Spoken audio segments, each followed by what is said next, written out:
empty inside, like there was something missing. I had horrendous nightmares of this beautiful baby I was always trying to put back in my womb. I felt like I had a big A on my forehead.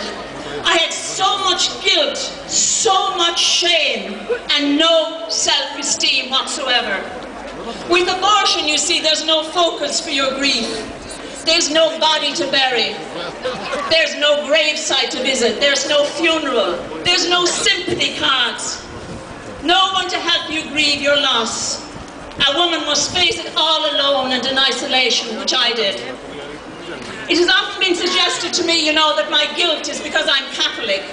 Well, in my work in abortion recovery, I've been to so many different countries like England, Scotland, Malta, the Faroe Islands, Hungary, Korea, Slovenia, South Africa.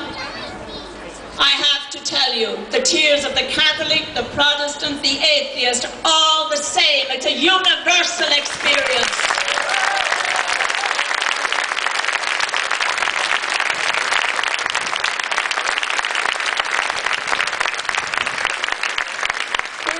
Being told today that it's a woman's issue.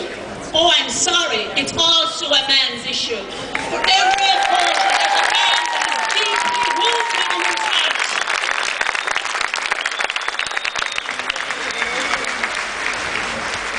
I have met so many men who are deeply damaged by abortion. They suffer from depression, anxiety, addictions, broken relationships, broken marriages. Regret over an abortion that they had paid for, an abortion that they had no control over, or an abortion that they forced their partner to have. For every abortion, there are grandparents, siblings, and of course the other victims of this great tragedy, or will be if this vote is yes, are the doctors and nurses who will have to do the dirty work.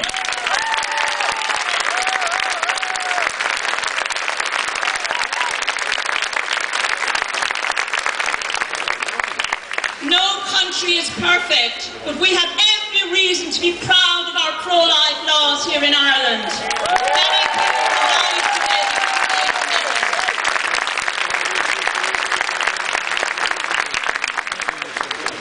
and I know now for sure that had I been living in Ireland at that time and had that precious time to reflect more deeply on my situation, that my child could be alive today. And for any woman or man out there who's hurting after abortion, I have to tell you, there is hope, there is healing, and we can bring good out of this terrible lie of abortion, of the destruction of our innocent unborn children.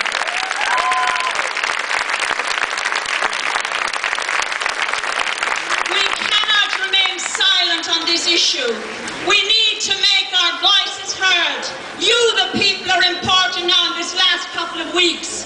Go out, speak to your friends, speak to your neighbours, inform yourself and inform others. Thank you.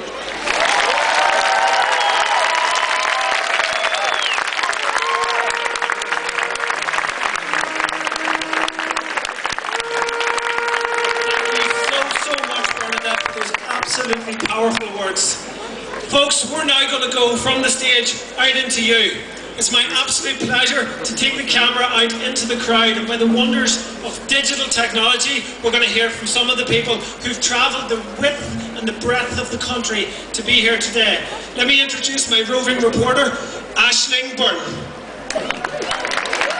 Thanks so much, Peter.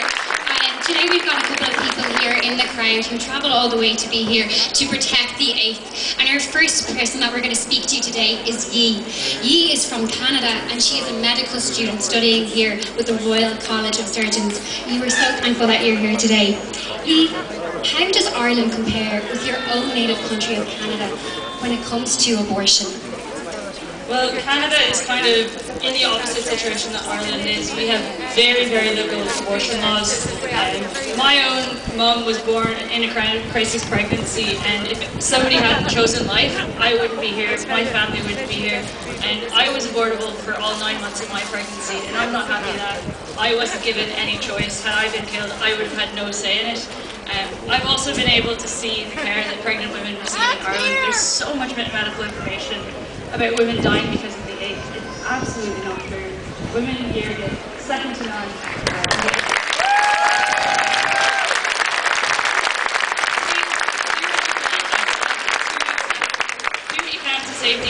she might not get another chance. Yee, thank you so much. The second person we're going to speak to today is Mary O'Byrne, and she has travelled all the way from Galway to be with us. Mary, you've been out canvassing flat out every single day. What has been the reception of people when you've encountered people on the streets? Overwhelmingly positive. It really is. Very positive experience. So the first thing I want to say to you is, do not be afraid. Go and talk to people about this issue because they want to hear about it. We are meeting undecided voters every time we go out. There are people in the middle. They don't know which way to vote. They want to talk about it. They really do. And we don't want to be here on May 26th saying, if only I had had 10 more conversations. So get in touch today. If you haven't been out canvassing yet, it's a positive experience. Come with us. It'll be worth it.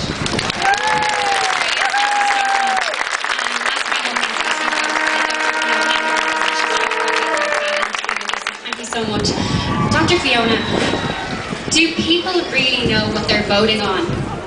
Well, I'm a GP, as I said, and I don't think that GPs have any idea that no matter what their own attitude to the issue of abortion is, that they will have a role in some way. Now that could be prescribing and administering abortion pills, or it could be transferring the care to a doctor who will. The patients don't realise this either.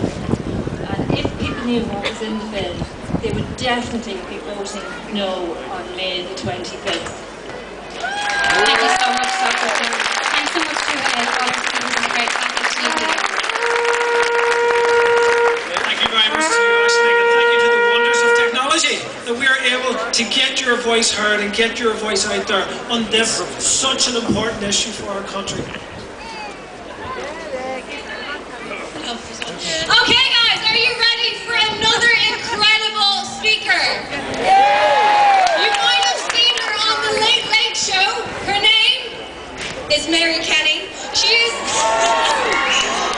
is an incredible mom and love both campaigner from Limerick.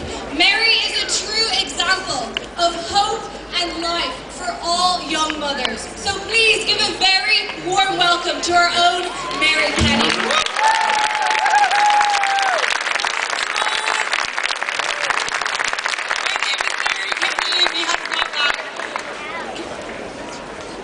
On the 1st of April 2013, I found out that I was going to be a mother, and I could not have been more distraught. I was 19 in my second year of college at UL, and I had a part-time job in Duns. I was very happy with how things were in my life, and I thought nothing would change that, not even this pregnancy. My first thought was abortion. Soon after I found out I was pregnant, I looked up the British Pregnancy Advisory Service, which is more commonly known as BPAS, and decided that I would travel to England to end the life of my small baby. Soon after that, I realised my passport had expired and I became frantic. I ordered abortion pills online, but luckily enough, they never arrived. By this stage, I had told family and friends that I was pregnant, and most of them took it well. And I thought, well, that's so easy for you to say. Nobody is going to put a baby into your arms in 9 months and expect you to give up all your dreams in your whole life. And then something really incredible happened. I was on my work placement in college while this was going on. And one day in panic, I broke down to my colleague. I told her of my feelings of hopelessness. I told her of the pills not coming, of my passport being expired, and that I felt because I was going to be a young mother that my life was over. Straight away, she came away from her desk, and what she told me that day over a long lunch, I will never forget. She told me that she would have given anything to have been able to become pregnant, because even though she has a family of her own, all of her own children are adopted, and she said, you have no idea the amount of women that would give their right arm to be in the situation that you are in right now.